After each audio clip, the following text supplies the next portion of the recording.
Okay, so now we want to see conductors in the presence of electric field, and we also will look at the case for conductors in electrostatics.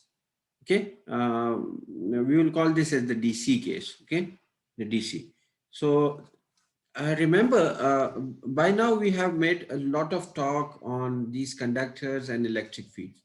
And we have reached a few findings and theories about the uh, electric field and conductors, right? You also saw the interaction of electric field with the free charge, with the electron, okay? And inside the conductor. अब कुछ बातें हमने जो हमने पहले discuss की है उनको समराइज करते हैं और कुछ न्यू चीजें इसमें कुछ न्यू पॉइंट्स इंट्रोड्यूस करते हैं जिसको शॉर्टली हम इस क्लास में या नेक्स्ट क्लास में प्रूव करेंगे, right, to complete the theory. Okay, first, the interior of a conductor is almost always space charge neutral. Okay, space charge neutral. There's a lot of inside the conductor. What's the space charge neutral means? It means that we have a conductor, we have a tiny little nucleus, and there's a huge electron cloud, right? So so there's a huge space, vacant spaces in the conductor. So this electron cloud, physically, physically this space is vacant. It's the region where only electrons are moving around this. And why we call this as the charge neutral?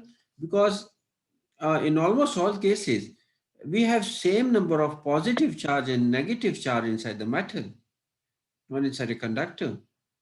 And we have huge vacant spaces in it. So that's why the interior of the conductor is considered as the space charge neutral. Means three words: space. We have a lot of vacant spaces. This electron has a physical size. This nucleus has a physical size. Right. Rest of the most part of the metal is vacant spaces. So that means the space. The charge neutral means almost in all cases we have the same number of positive and negative charges. Okay. Okay. Uh, so this space charge neutral is defined here. Okay. This is the space charge neutral. Okay.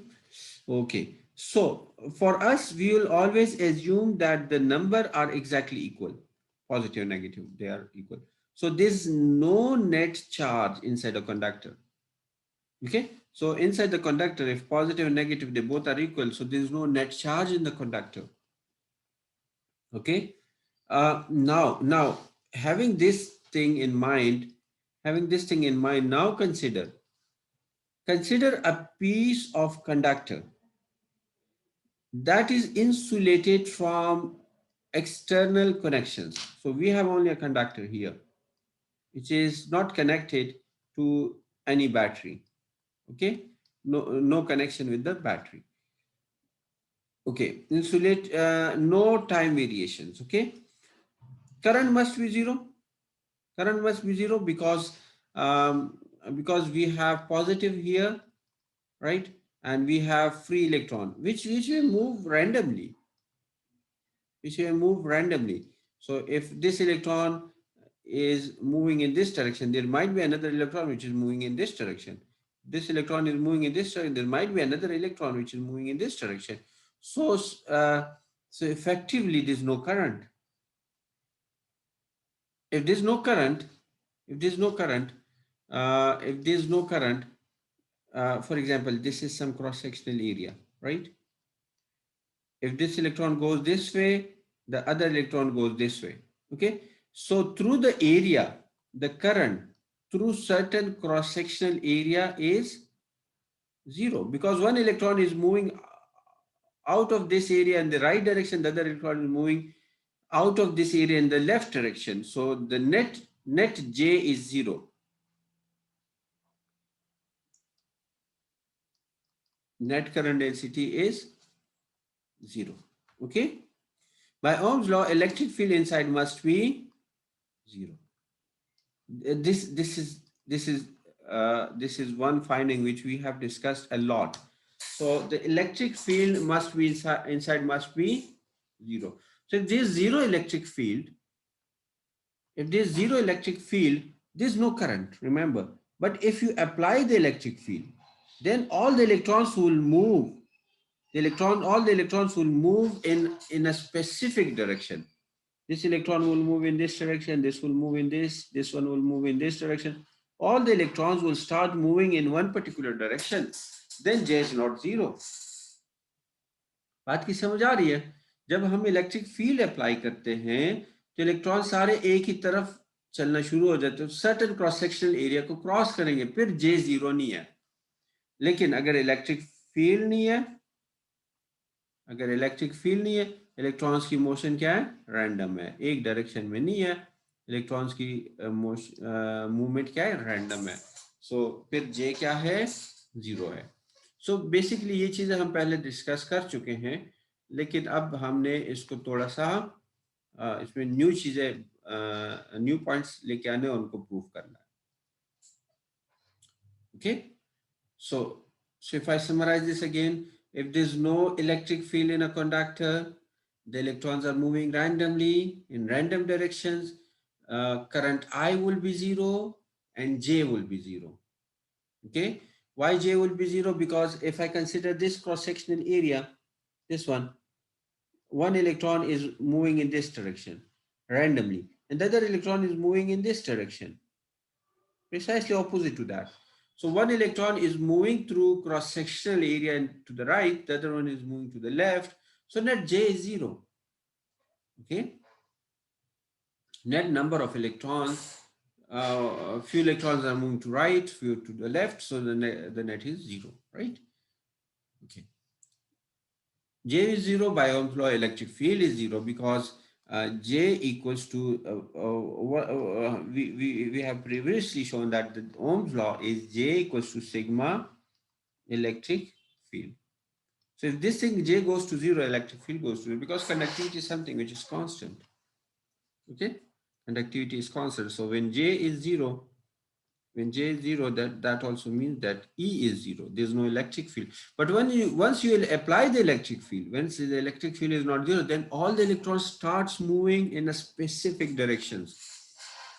Then J is not 0.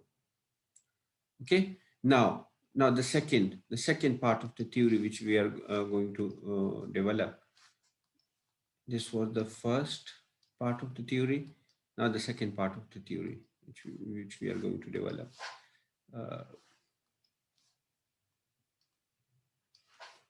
Okay, so if you have conductors in electrostatics, static conditions, the DC case, it means no current tells us, if there's no current in the wire, no current in the wire means two things. Number one, zero electric field inside. Otherwise, there would be a current. अगर किसी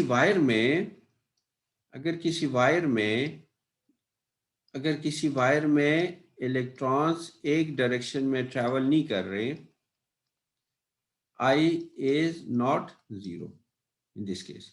But in the second case, electrons is moving, suppose randomly.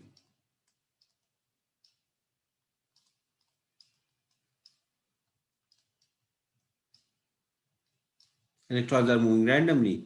In this case, I is 0. Okay. In the first case, there is electric field. Because that's why the electrons are moving in one direction, because there is electric field. Okay. So now look here. Zero electric field inside means no current. Okay. But there's a second consequence which we need to find out. Okay. It also means that the electric field on the outside surface of the conductor must be 0. Okay. It also means if there's random motion, that means if suppose there's an electric field here, right? See, this electric field is very much along the surface of the conductor. We call this as the E tangential. So if the electrons are moving randomly, that means E tangential is zero. In this case, E tangential is not zero. That's why the electrons are moving. Okay, this is E tangential. Okay, this is E tangential. Okay. If not, there would be a current. ठीक है, तो हम एक ही बात को different अंदाज से देख रहे हैं, असल में हम बारीकी में कुछ फाइंड आउट करना चाह रहे हैं. ठीक है, shortly see through some derivations. The surface of the conductor is an equipotential. अगर करंट नहीं है, if there is no current, एक रीजन तो ये है. दूसरा रीजन क्या है? The surface of the conductor is an equipotential. Equipotential का क्या मतलब है? अगर ये हमारे पास एक कंडक्टर है, राइट, अगर ये हमारे पास एक कंडक्टर है, तो अगर वी बी और यहाँ पे वी ए, ठीक है, अगर V A is equal to V B, तो फिर क्या होगा? The derivative, the gradient of the voltage is electric field. ठीक है, अगर वी ए और वी बी सेम है तो चेंज तो नहीं है ना, right? Change in voltage is equal to 0. VA minus VB is 0. तो जब किसी चीज का चेंज 0 होगा तो उसका डेरिवेटिव क्या होगा? ग्रेडियंट किसके बराबर है? Partial by partial x plus partial by partial y plus partial by partial z of v. Change क्या होगा? Electric field is equal to negative gradient of v क्या होगा? partial by partial x v x, okay, plus partial by partial y v y plus, अच्छा इसको x छोड़ देता हूँ, a x लिख देता हूँ, ठीक है, और यहाँ पे a y लिख देता हूँ, plus partial by partial z v a z. Okay, ये क्या हो जाएगा? चेंज क्या हो जाएगा? डेरिवेटिव. अगर हमारे पास चेंज ही नहीं है, जीरो है, डिफरेंस जीरो है, तो डेरिवेटिव क्या होगा? जीरो आएगा ना. तो ये जब जीरो आएगा तो इसका क्या मतलब? इलेक्ट्रिक फील्ड क्या है? जीरो है. तो अगर कंडक्टर के सरफेस पे हर पॉइंट पे वोल्टेज सेम है तो इसका मतलब क्या है? इक्विपोटेंशियल है. इक्विपोटेंशियल का मतलब क्या है? कि इलेक्ट्रिक फील्ड क्या है? जीरो है. ओके, बात की समझ आ रही है?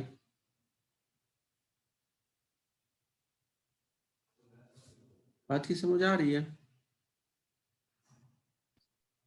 आ रही है सर. ओके, यस सर, आ रही है. Okay, good.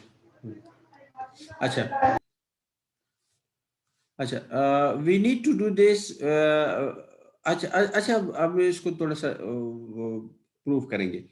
Can there be a field? अच्छा, ये हमने क्या, ये जब हम कोई पोटेंशियल, तो हमने कौन सी फील्ड की बात की है? ई टेंजेंशियल की. कौन सी की? ई टेंजेंशियल की. अब हम यहाँ पे देखना चाहते हैं कि फॉर एग्जांपल ये कंडक्टर है, ठीक है, अगर इलेक्ट्रिक फील्ड इसके क्या है? perpendicular है, normal electric field. So can there be a field perpendicular to the surface of conductor? हो सकता है, ये हम कैलकुलेट करना चाहते हैं. Okay, okay, yes sir. अच्छा, यस सर. अगर E perpendicular, E must be perpendicular to surface of a conductor, जब ये परपेंडिकुलर होगा तो फिर क्या होगा? जब ये परपेंडिकुलर होगा? ओके, तो ये अभी हम देखना चाहते हैं. ठीक है, तो हमारी हम अभी यहाँ पे थोड़ी सी एक डेरिवेशन की तरफ जाएंगे, और इस डेरिवेशन में हमने करना क्या है कि ये हम एज्यूम करते हैं एक कंडक्टर, ठीक है। उस कंडक्टर को, उस कंडक्टर वो कंडक्टर किसी इलेक्ट्रिक फील्ड में पड़ा है, किसी इलेक्ट्रिक फील्ड में पड़ा है, ठीक है। तो जब उस कंडक्टर को किसी आप इलेक्ट्रिक फील्ड में रखेंगे तो electric field, conductor electric field के साथ क्या करता है वो हम देखना चाहते हैं, ठीक है। सपोज एक इलेक्ट्रिक फील्ड है, आई डोंट नो कहाँ से आ रही है, लेकिन ये सपोज एक इलेक्ट्रिक फील्ड है, ओके। और ये इस पॉइंट पे कंडक्टर को मीट कर रही है। तो इस इलेक्ट्रिक फील्ड के दो कंपोनेंट्स है, एक ये इसका हॉरिजॉन्टल कंपोनेंट जो उस पॉइंट पे कंडक्टर की क्या है, टेंजेंट है। एक ये हॉरिजॉन्टल कंपोनेंट है दिस वन, जो उस पॉइंट के ऊपर कंडक्टर के ऊपर क्या है, टेंजेंशियल है। और इस इलेक्ट्रिक फील्ड का दूसरा कंपोनेंट क्या है, वर्टिकल कंपोनेंट, जो उसी पॉइंट के ऊपर कंडक्टर के हिसाब से नॉर्मल है, परपेंडिकुलर है, ठीक है। अब हम थोड़ा सा मूव करते हैं और इधर आते हैं, इधर देखते हैं कि इलेक्ट्रिक फील्ड उस कंडक्टर के ऊपर उसकी ये डायरेक्शन है,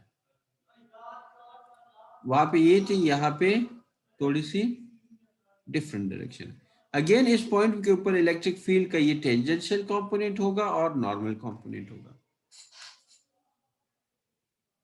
ठीक है। बात की समझ आ रही है? अगर अगर मैं आपसे पूछूं कि सपोज ये ई टेंजेंशियल, अगर मैं आपसे एक क्वेश्चन करूं कि ये सपोज ई टेंजेंशियल 1 है और ये ई टेंजेंशियल 2 है, तो अगर E tangential 1 is equal to E tangential 2, तो फिर क्या होगा, ये सरफेस को हम कौन सी सरफेस कहेंगे?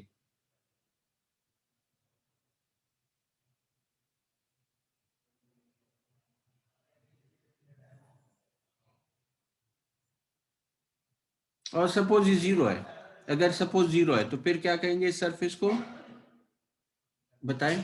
इक्विपोटेंशियल, इक्विपोटेंशियल कह सकते हैं, नो?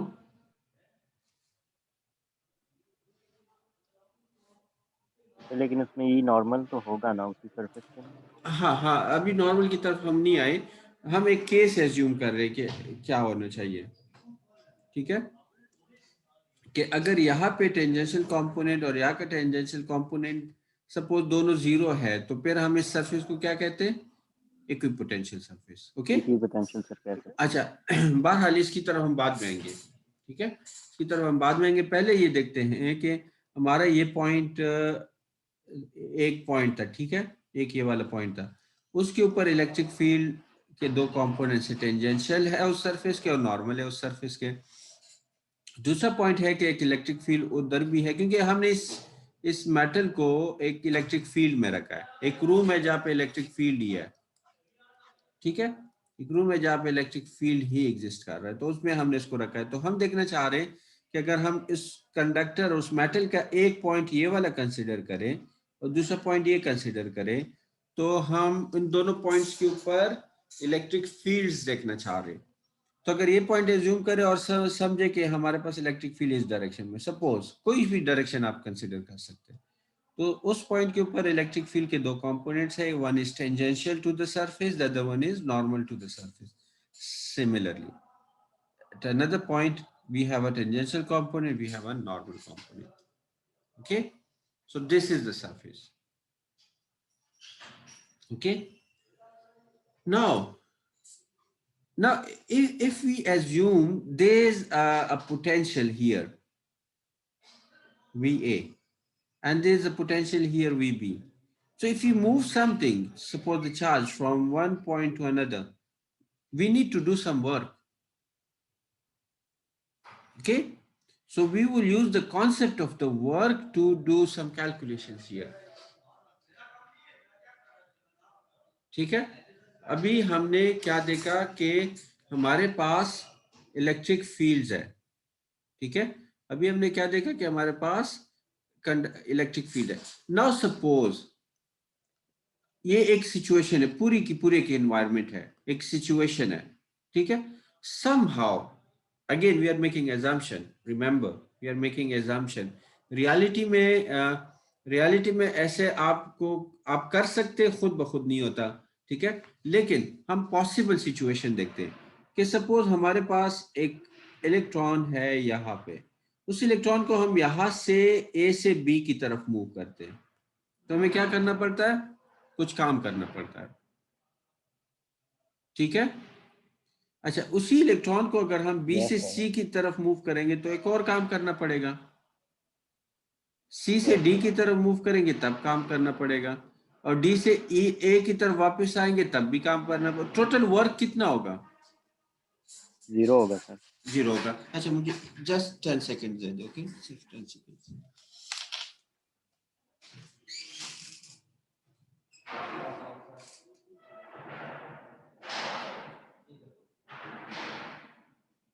सर ये फील्ड्स की डायरेक्शन ऑपोजिट होगी, फिर हमको माइनस करेंगे इसमें से। Excuse me sir.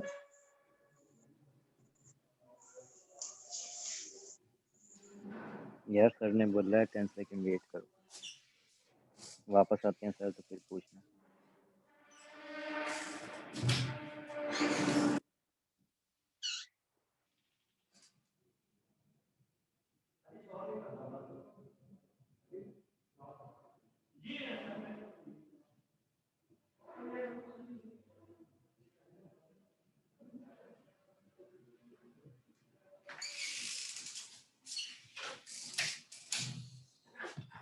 Sorry sorry, थोड़ी सी वो बाहर नॉइज थी, वो क्लासरूम्स की सेटिंग कर रहे थे तो नॉइज आ रहा था काफी। ओके, अच्छा, तो हम क्या कर रहे हैं कि अब देखिए, हमने ये सिचुएशन में एजम्पशंस लेनी है, सब के सब हम एजम्पशंस ले रहे हैं, राइट। तो सिचुएशन ये है कि एक कंडक्टर है, राइट, ये एक कंडक्टर है जो कि इलेक्ट्रिक फील्ड में पड़ा हुआ है, ठीक है। अब ये कंडक्टर है और इलेक्ट्रिक फील्ड, रिमेंबर आपको पता है ना कि जब इलेक्ट्रिक फील्ड होगा, ठीक है, चाहे कोई भी वजह हो, चाहे लाइन हो उसकी वजह, ठीक है, चाहे रो एल उसकी वजह हो, तो इलेक्ट्रिक फील्ड ई रो क्या होता है, rho L divided by 2 pi epsilon naught rho, यही होता है ना, ठीक है। और फिर हम देखते हैं कि अगर हम ये पॉइंट ले लें और ये पॉइंट ले लें तो यहाँ पे पोटेंशियल सपोज वी ए बनेगा, यहाँ पे पोटेंशियल वी बी बनेगा। तो जब भी इलेक्ट्रिक फील्ड होगा पोटेंशियल डिफरेंस बनेगा, तो जब भी पोटेंशियल डिफरेंस होगा उसमें जब हम इलेक्ट्रॉन को मूव करते हैं एक पॉइंट से दूसरे, तो या तो हमें काम करना पड़ता है या फील्ड को काम करना पड़ता है, यही होता है ना। ये आज अभी तक तो हमने यही सीखा है, ठीक है। तो यस सर, यही पढ़ा है। हाँ, अब हमारे पास एक कंडक्टर है और कंडक्टर के बाहर एयर है और ये कंडक्टर है, और हम एक इलेक्ट्रॉन एज्यूम कर रहे हैं कि उस इलेक्ट्रॉन को हम पॉइंट ए से बी की तरफ एयर में मूव करते, फिर बी से सी की तरफ, पहले एयर से फिर कंडक्टर से मूव करते, फिर सी से डी की तरफ मूव करते, फिर डी से ए की तरफ वापस मूव करते। तो टोटल वर्क कितना होगा इस पूरे पाथ में, टोटल वर्क कितना होगा, W from A to back A कितना होगा बताइए, माइनस सर 0 होगा ना।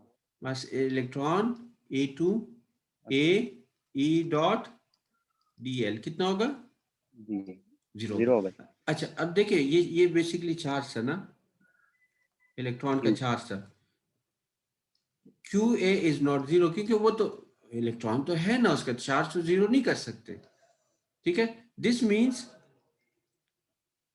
E dot dl of path A is how much, 0, पूरे पाथ का E Zero। dot dl। हाँ, तो हमें क्या पता चला कि E dot dl is 0 from in a closed path from A to A। अच्छा, अब क्लोज पाथ कितने पाथ्स पे मुश्तमिल है, path from A to B, E dot dl, plus Yes, sir. path B to from, C and C to yes, D and A B to B to A. C plus path from E dot dl plus C to what? C to D, E dot dl plus D to A, E dot dl must be 0. ऐसा ही है ना? ठीक है, Yes, okay. sir. ठीक है. एक हम सिचुएशन हमने बना लिया। अब देखिए ई dot D L is 0, okay. अच्छा, अब ई डॉट डी एल पहले पार्ट में ए टू बी, ए से बी की तरफ इलेक्ट्रिक फील्ड अगर है तो कौन सा इलेक्ट्रिक फील्ड है? वो टेंजेंशियल है ना? ए से बी की तरफ, ए से के बी की तरफ इलेक्ट्रिक, अगर ये हम ये पाथ एज्यूम करें Yes, तो sir. इस, Conventional है. हाँ, तो इस पाथ का इलेक्ट्रिक फील्ड तो हमने हॉरिजॉन्टल ही लेना है ना, टेंजेंशियल ही लेना है ना, ठीक है। तो Yes, sir.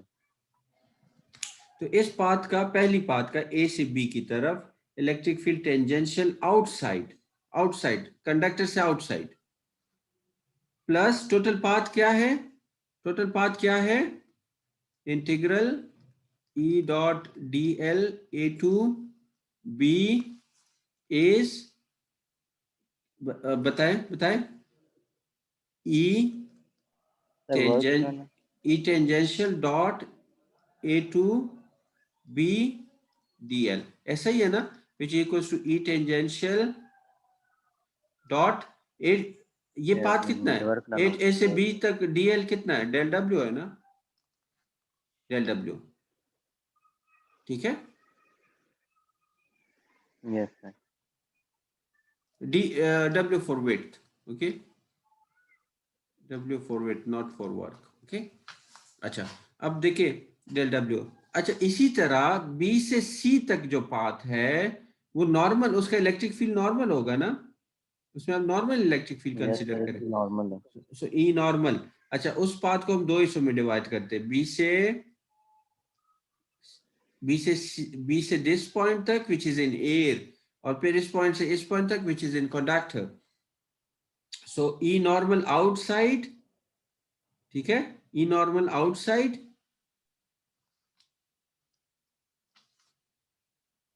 ई नॉर्मल आउटसाइड, और यहाँ पे क्या लेंगे? ई नॉर्मल इनसाइड, ऐसा ही है, Inside.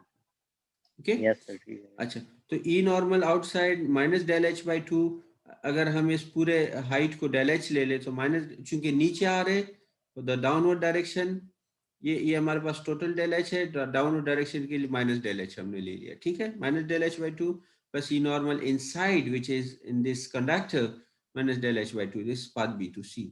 सिमिलरली सी से डी तक पाथ क्या होगा? इलेक्ट्रिक फील्ड क्या होगा?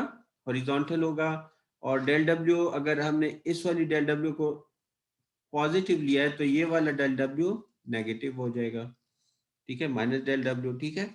इसी तरह फिर ई नॉर्मल अपवर्ड, तो del H by 2 and del H by 2 equals to 0। समझ आ रही है बात की? Yes, sir. Clear. अच्छा, अब हम एक और एजम्पशन लेते हैं। इफ देयर जीरो करंट, अगर कंडक्टर में करंट जीरो है तो क्या होगा? इलेक्ट्रिक फील्ड अंदर क्या होगा? Electric field भी 0 होगा. इलेक्ट्रिक फील्ड भी जीरो होगा। तो देखिए, अब एक ये वाला इलेक्ट्रिक फील्ड जीरो हो गया,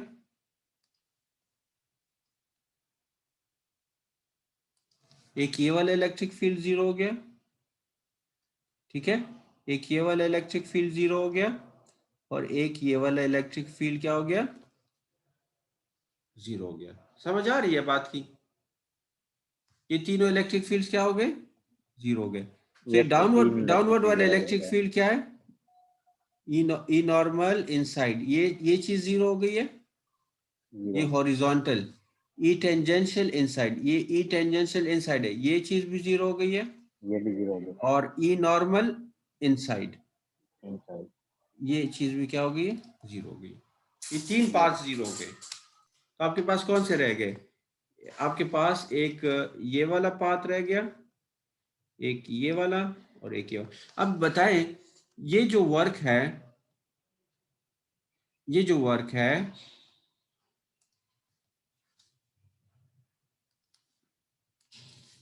सॉरी एक मिनट प्रॉपर कलर सेलेक्ट करूं। ये जो वर्क है, ये जो डाउनवर्ड वर्क है, ये वाला काम, अगर ये आप कर रहे हो तो ये वाला काम फील्ड करेगा ना, बिल्कुल दोनों वर्क एक दूसरे के ऑपोजिट है और सेम है। तो एक काम अगर आप करते हो तो दूसरा फील्ड करेगा, ठीक है। तो ये दोनों काम आपस में एक दूसरे को क्या कर लेंगे, कैंसिल कर लेंगे। समझ आ रही है? यस सर क्लियर है। सो इफेक्टिवली ये वाला जो काम है और ये वाला जो काम है, एक दूसरे को क्या कर लेंगे, एक दूसरे को कैंसिल आउट कर देंगे। हाँ कैंसिल आउट कर लेंगे एक दूसरे को, क्योंकि एक काम आप करते हो तो दूसरा फील्ड करेगा, ठीक है। डायरेक्शन आपकी चॉइस है, जो भी एजम्पशन आप लेते हो, राइट। तो इफेक्टिवली इस इंटायर इक्वेशन में आपके पास सिर्फ ये चीज रह गई है, yes you left with only one kind of work which is from A to B, okay। तो effectively आपके पास क्या रह गया है, E dot dl in the closed path is E tangential outside plus del W, ठीक है। इसने एक दूसरे को कैंसिल किया, ठीक है, इक्वल्स टू 0। सो आपके पास फाइनल इक्वेशन ये है। अब इस इक्वेशन में देखें, इस इक्वेशन में डेल डब्ल्यू तो जीरो नहीं है ना, डेल डब्ल्यू तो एक लेंथ है, विड्थ है, डेल डब्ल्यू तो विड्थ है, वो तो जीरो है ही नहीं। तो क्या चीज जीरो है? Del W is not zero, outside which implies E tangential outside is 0, 0 ठीक है। तो हमारे पास क्या पता चला कि E टेंजेंशियल कंपोनेंट जब भी इलेक्ट्रिक फील्ड मेटल को हिट करेगा, टेंजेंशियल कंपोनेंट इलेक्ट्रिक फील्ड का क्या होना है, 0 होना है, ठीक है। और फॉर दिस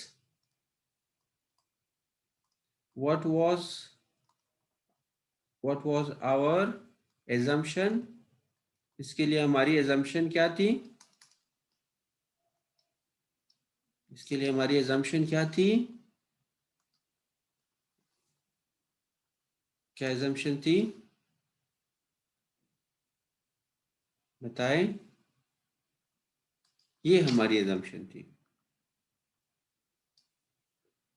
अगर करंट जीरो है कंडक्टर में, 0 होगा अगर करंट 0 होगा। हाँ अगर कंडक्टर में करंट जीरो है, तो जब भी इलेक्ट्रिक फील्ड किसी मेटल को हिट करेगा और मेटल में करंट जीरो है, तो उस इलेक्ट्रिक फील्ड का जो हॉरिजॉन्टल कंपोनेंट है या टेंजेंशियल कंपोनेंट है उस सरफेस के ऊपर, वो क्या होना है, जीरो होना है हमेशा, ठीक है। सो ई टेंजेंशियल खत्म हो गया, that part of the electric field is lost, खत्म हो गया। अब आपके पास सिर्फ नॉर्मल कंपोनेंट रह गया। तो नॉर्मल कंपोनेंट के बारे में डिस्कशन नेक्स्ट क्लास में करेंगे। बात की समझ आ रही है? So when you have an aeroplane and say some field is striking this, that field will have two components, one this horizontal component, one this vertical component. The horizontal component is going to be zero at that point. Horizontal component ने क्या होना है, zero हो जाना है, ठीक है। और you were left with the normal component, okay, you were left with the normal component, and the normal component we'll try to find in our next class, okay। Okay sir. Yes sir ठीक है, okay sir.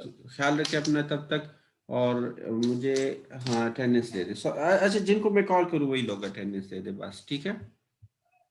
जिनको मैं call करूं सिर्फ वही लोग attendance मुझे दे दे। 06 फातिमा।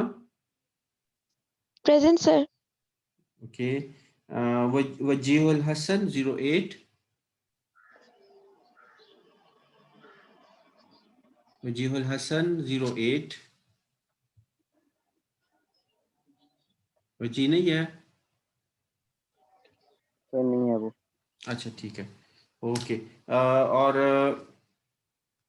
और कौन नहीं है, एक मिनट।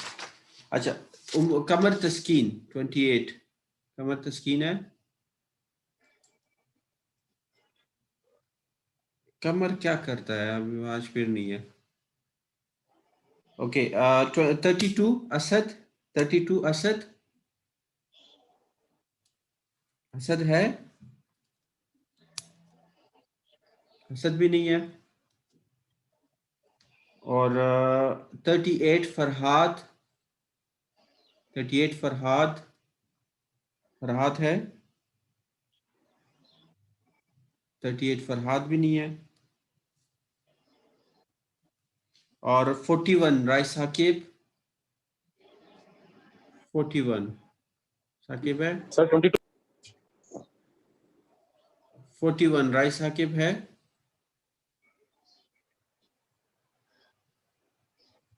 41 नहीं है राय साकिब। अच्छा। और 45 जुहैब। 45 जुहैब है? सर 22 हो गया। हाँ जी हो गया। जुहैब है 45? यस सर 45 आ रहा है। यस सर 45 आ 35 रहा है, हो गया। लेकिन पता नहीं इसको माइक नहीं आना था। अच्छा ठीक है, 45 इज प्रेजेंट, राइट? ठीक हो गया। यस सर ये और मैसेज आ गया। 53 है आदिल? 53 नहीं है आदिल? सर आप 14 स्किप कर गए। आदिल भी नहीं है, ठीक है। बाकी प्रेजेंट है सर सारे। 14 आपने skip 35 किया। सर। यार सिर्फ उनकी ले रहे हैं जो वो पिछली क्लास में नहीं थे।